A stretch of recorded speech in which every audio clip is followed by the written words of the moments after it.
Buenos días a todas y a todos. Es un gusto darles la bienvenida a este espacio de diálogo en el que vamos a abordar temas que profundizarán la dolarización. Mi nombre es Amy Argudo y el día de hoy tengo el honor de ser la moderadora de esta entrevista. Hoy nos acompaña una persona destacada con una trayectoria tanto en el ámbito académico como en la gestión pública y social. Me refiero al historiador y magíster en ciencias sociales, Mauricio Gavino Galindo Castro, quien cuenta con una gran experiencia en análisis político, comunidad institucional y proyectos de desarrollo comunitario. Le agradezco por compartir con nosotros su tiempo y conocimiento. Así damos paso a la siguiente entrevista, donde mi compañera Emily empezará las preguntas. Buenos días, doctor. ¿Qué consecuencias sociales trajo la dolarización para los sectores más vulnerables en los primeros años de su implementación? Bueno, primero muchas gracias por la oportunidad de dialogar sobre este tema que no es muy abordado en la historia ecuatoriana, sobre todo en la historia social. A ver, primero hay que hacer un pequeño antecedente de lo que sucedió para la llegada de la dolarización. Desde los años 80 en el Ecuador hay un proceso muy fuerte de desinstitucionalización y desindustrialización. El país tenía, no muy grande, pero sí alguna industria.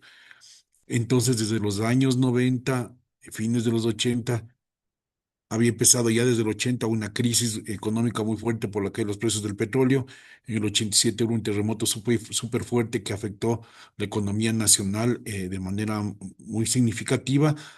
Y en los 90 hay un proceso muy fuerte de inestabilidad política y social. Recordemos la cantidad de presidentes que pasaron alrededor de Carondelet, unos elegidos por las urnas, dictaduras muy cortas, itinerazgos, presidentes elegidos por el entonces Congreso Nacional como Fabián Alarcón, presidentes que sustituyeron a vicepresidentes que sustituyeron a presidentes derrocados como eh, Noboa, el doctor Gustavo Noboa, Yamil Maguad Huida, exalcalde de Quito, y también itinerazgos súper cortos militares como la dictadura de ese momento, Lucio Gutiérrez y un triunvirato.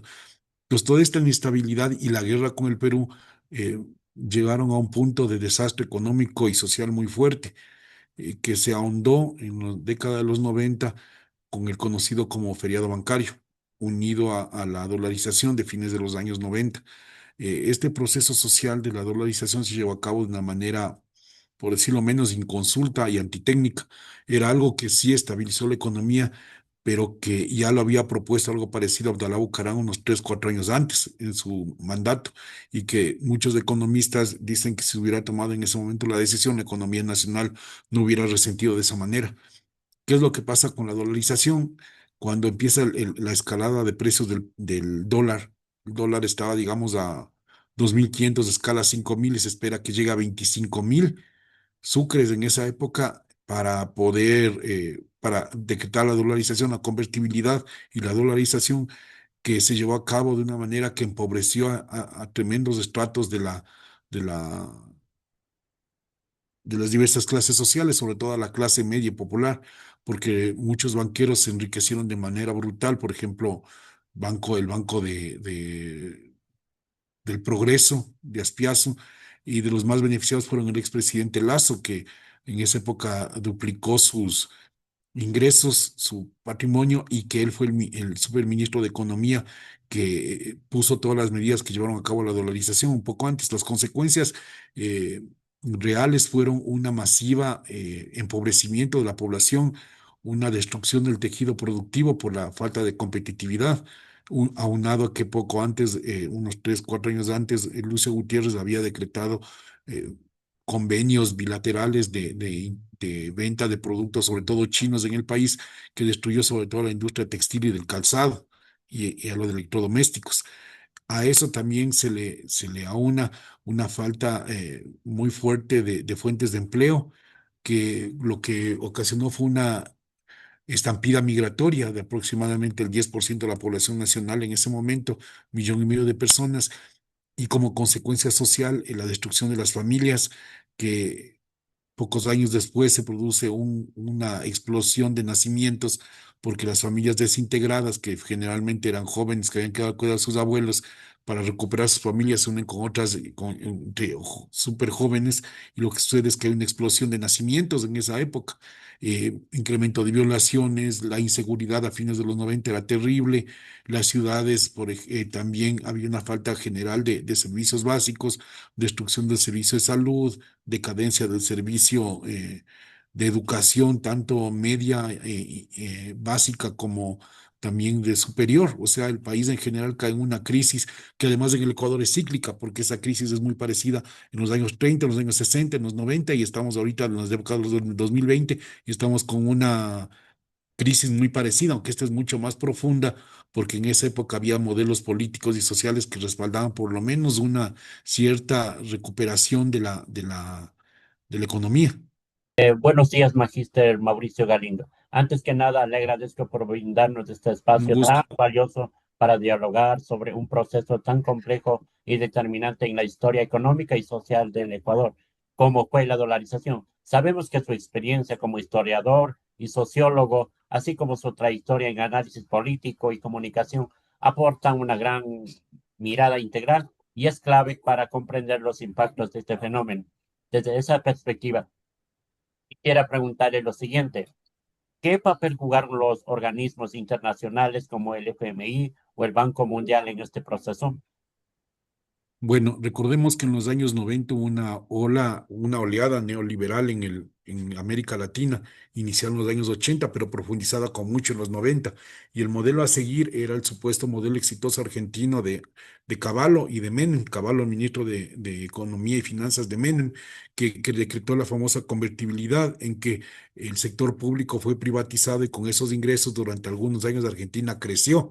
El problema es que esos ingresos eran como puntuales y después ya no había cómo seguir adelante con eso y hubo una decadencia general de la economía argentina. Entonces, copiando esa idea del modelo, no se llega a la convertibilidad que era un poco más compleja y se adopta el dólar bajo sugerencia de los dos grandes monopolizadores de la economía, sobre todo entre los 80, 90 y 2000 en América Latina, que era el Fondo Monetario Internacional y el Banco Mundial, que este tipo de formas de asumir ¿cómo sería? La estabilidad, entre comillas, económica y monetaria, iban de la mano con esta especie de experimento que se realizó en el Ecuador, porque era un experimento de dolarizar una economía que no era tan pequeña como la de Panamá, porque Panamá es un país en la práctica dolarizado. Sin embargo, el Ecuador tenía una economía más compleja que sirvió como punto de lanza para que se intentara hacer esto en otros países. La mayoría de países no lo han hecho. Y a pesar de que la dolarización tiene cosas buenas, como que estabilizó a cierto punto la economía, también vuelve incompetitiva la industria nacional. Y también en ese momento licuó los sueldos a niveles muy bajos, que no daban para, por ejemplo, sueldos, digamos que una persona tenía 3 millones de sucres, que era más o menos dinero en ese tiempo, de pronto tenía $300 por poner la idea. Entonces eso era poquísimo en cambio. Y muchas familias, inclusive hubo muertes ligadas al hecho de que personas no pudieron acceder a medicamentos. Y lo paradójico de esto es que la persona que realizó esta situación, que fue el banquero Lazo, después fue presidente de la República, elegido por la misma gente que fue depreciada en sus ahorros por el feriado bancario. Entonces, ahí vemos la falta de memoria histórica del ecuatoriano en general, aunque en realidad sí ha tenido, y digo, cosas buenas la dolarización. Mucho de lo que la gente y los economistas ahora dicen es que debió haber sido realizada antes, pero parece que precisamente las recomendaciones del Fondo Monetario y del Banco Mundial aconsejaban a realizar en ese tipo de cambio para beneficiar a algunos tenedores de deuda, sobre todo, entre los que estaban banqueros de esa época famosos como Aspiazu, dueño del Banco del Progreso. Muchas gracias por su intervención, doctor Mauricio Galindo. Haciendo hincapié a todo esto, yo quisiera preguntarle, ¿cómo influyeron lo que fueron las decisiones del gobierno ecuatoriano bajo la presión del FMI y el Banco Mundial en el impacto social de la dolarización en el año 2000? A ver, los años 90 son un ciclo histórico muy difícil para el país. Después de la conocida como década perdida de los 80, el Ecuador cae en una tremenda inestabilidad política unida a una inestabilidad social y económica. ¿Cómo impactaron estas medidas? El mayor impacto fue la destrucción del tejido social que les comentaba sobre el volumen muy grande de migrantes, sobre todo mujeres que salieron a Italia, a España, al servicio de trabajo en casa sobre todo, y hombres que fueron a Estados Unidos a trabajos de construcción ¿cómo se llama también esto? Y de agricultura, igual que también en Italia y en España. Eso ocasionó que el país caiga en una a cierto punto abandono de los cultivos y hubo igual una migración súper fuerte a las ciudades. Ciudades como Quito incrementaron su población a inicios de los 2000 en forma bastante fuerte y la década de los 2000 hasta el 2007 hubo una inestabilidad también política y económica muy fuerte que finalmente determinó que otros gobiernos más cayeran aproximadamente desde el 96 ya empieza y 95, 96 empieza inestabilidad y se extiende hasta el 2006, o sea, aproximadamente 10 años que al Ecuador le costaron la destrucción de su aparato productivo, sobre todo el pequeño aparato industrial que había y la destrucción del tejido social por la migración. Entonces, estas fórmulas en realidad lo que colocaron es el país al borde de un colapso que finalmente, después de la dolarización, se dio entre el año 2000 y 2006. Muchas gracias, doctor. Ahora quería yo hacer énfasis en que la dolarización fue una política de emergencia por las crisis que venía pasando el país. Sin embargo, existieron desafíos que se cuestionaron esta política. Por lo que tengo una última pregunta, que sería, ¿qué enseñanza deja la dolarización sobre la relación entre la economía y la soberanía? Desde la independencia del Ecuador, y podemos hacer un paralelo con la independencia de los países del África y comparándonos también, por ejemplo, con los países de América Latina, hay un tutelaje muy marcado, primero del Reino Unido, la Gran Bretaña, y después su heredero histórico, que es los Estados Unidos. Yo no creo que haya habido una independencia real, más bien se cambió ni siquiera de dueño, porque España no es que ejerciera una, un tutelaje muy fuerte sobre América, no tenía la capacidad. Y de ahí la dolarización simplemente fue un paso más de dominio sobre la economía y el pueblo y el Estado ecuatoriano, porque las políticas económicas, bien o mal, decretadas por un Estado, le da la posibilidad de poder mejorar su economía. El Ecuador es preso de la dolarización y por tanto es presa de las exportaciones, sobre todo de petróleo, que cuando está el precio del petróleo mal, se desmorona y ahorita estamos al borde de un colapso total, porque recuerden que no, la producción de barriles de petróleo ha caído en el 90% porque están rotos los dos oleoductos, no se puede exportar absolutamente nada. Va a venir una crisis económica brutal porque además ya vienen apagones porque no se ha solucionado nada, una crisis de salud. Entonces todo, si no hay ingresos por exportación de petróleo, que es el principal referente nacional para el Estado, que es el que hace circular el dinero, la economía simplemente se cae. Entonces, la dependencia de una moneda extranjera genera este tipo de distorsiones económicas y sociales.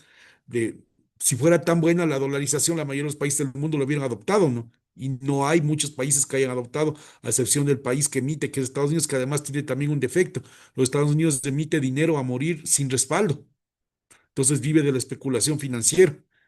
Y nosotros en ese caso también estamos cayendo en ese juego de especulación financiera, siendo además que no es nuestra moneda y tenemos que exportar cada vez más para poder equilibrar el presupuesto. Y lo que pasa es que no exportamos porque hay una caída general de la producción en todos los niveles. Tampoco consumimos porque no hay consumo, porque no hay dinero y la economía simplemente entra en recesión. Ahorita estamos en una recesión muy fuerte por la falta de ingresos, tanto de exportaciones como de consumo interno.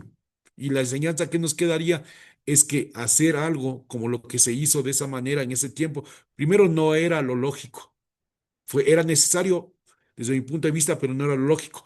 Y de ahí tampoco se han dado las políticas para fortalecer la dolarización, porque en realidad la dolarización se fortalece cuando tú produces más y exportas más. Y ahora en lugar de eso hay una caída general de la inversión extranjera, no hay exportaciones a gran nivel y tampoco hay consumo interno. Entonces la dolarización simplemente a este paso no puede existir. Claro, doctor. Sin duda, ahora su diálogo con nosotros nos ayudó un montón para enriquecer la forma en la que se ve a la dolarización de diferentes puntos en base a su experiencia. Eso sería todo y le agradezco mucho por estar con nosotros conectado. Le Yo les agradecemos. agradezco mucho su tiempo. Agradezco mucho. Agradecemos nuevamente Gracias, por su gracias, que tiempo, pasen por bien. su